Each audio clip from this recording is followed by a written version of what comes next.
بسم الله والصلاة والسلام على رسول الله، مع سلسلة وقفة مع عشبة. عشبتنا اليوم الحلفة بر. الحلفة بر من الفصيلة النجيلية، لها رائحة جميلة تشبه رائحة الورد، يصل طولها من 30 إلى 60 سنتيمتر.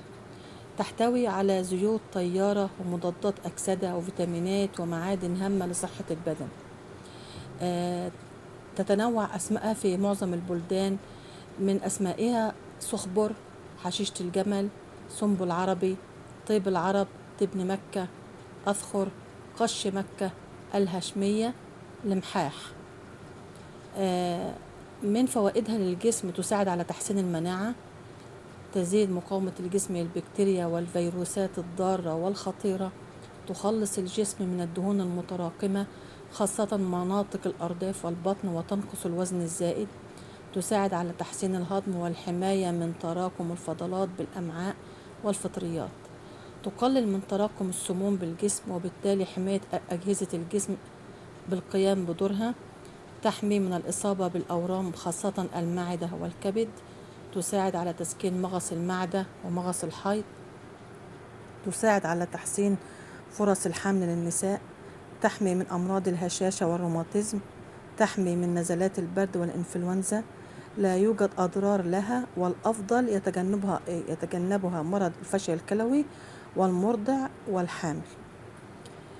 تقضي على ديدان البطن وعسر الهضم وتطرد الغازات، فهي تعتبر مطهر معوي، تدر البول، تطهر المسالك البولية، تفتت الحصى، تقلل ضغط الدم المرتفع وتقي من أمراض القلب والشرايين وتقليل الإصابة بالجلطات، تخفف حدة الحمى وارتفاع درجات الحرارة، تعالج البثور التي تظهر بالوجه، تمنع إصابتها بالالتهابات أو ترك آثار على الوجه، تخفف حدة أوجاع الالتهاب بالمفاصل وآلام الروماتيزم، تستعمل كترياق لسم الأفاعي والعقارب، طاردة للبلغم، تخفف ضيق التنفس والربو وتقلل احمرار الجلد وتزيد نضارة البشرة ورطوبتها. يستعمل زيت النبتة كمقوي للأعصاب ومنبه للحواس، يزيد القدرة على التركيز، تفيد في علاج الأوجاع المصاحبة لمرض العصب الوركي، تقلل الكوليسترول بالدم، ملينة للمعدة فهي تساعد على الهضم، تمنع تمنح الشعور بالشبع لاحتوائها على ألياف، تسرع التئام الجروح، تعتبر ديتوكس طبيعي بفضل إضرارها للبول، فهي تخلص الجسم من السموم، وأيضا مضادة للسعال، تنظف الكبد من السموم، تخفض حمض اليوريك، تقي من قرحة المعدة الناتجة عن البكتيريا الحلزونية، تعالج التهاب القولون التقرحي وعلاج الإسهال والغثيان والقيء، فهي علاج للأرق، تهدئ العضلات والأعصاب وتساعد على النوم، تحفز البنكرياس لإنتاج الأنسولين، فهي تحسن تحمل الجلوكوز فبالتالي تعالج السكر النوع الثاني.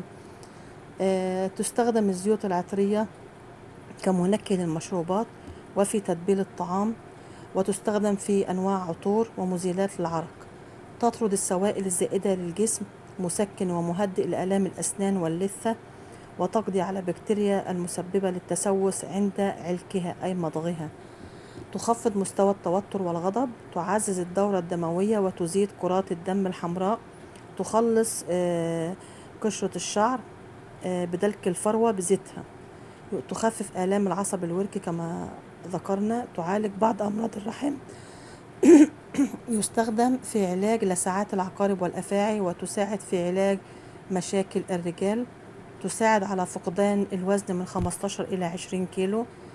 نشرب لمدة لا تقل عن 60 يوم بنفس الميعاد، نفس ميعاد شرب الأكواب، 3 أكواب في اليوم. تعالج بعض الأمراض النسائية ومن ضمنها تكيس المبايض. ومن تجربتي الشخصية فهي طاردة للأملاح من الجسم بطريقة تفوق مدرات البول، بل هي تفعل في الجسم. من خصائص هذه النبتة أيضا تعتبر علاج قوي جدا لتخليص الجسم من الأملاح، وذلك عن تجربة شخصية لي، فهي مفيدة جدا في طرد الأملاح من الجسد. فسبحان الله العظيم من جعل في هذه النبتة التي تبدو كقش القمح كل هذه الخصائص المفيدة للجسم. فسبحان الله. أشكركم على المشاهدة، وإلى اللقاء مع وقفة مع عشبة أخرى منحنا الخالق سبحانه وتعالى إياه. والسلام عليكم ورحمة الله وبركاته.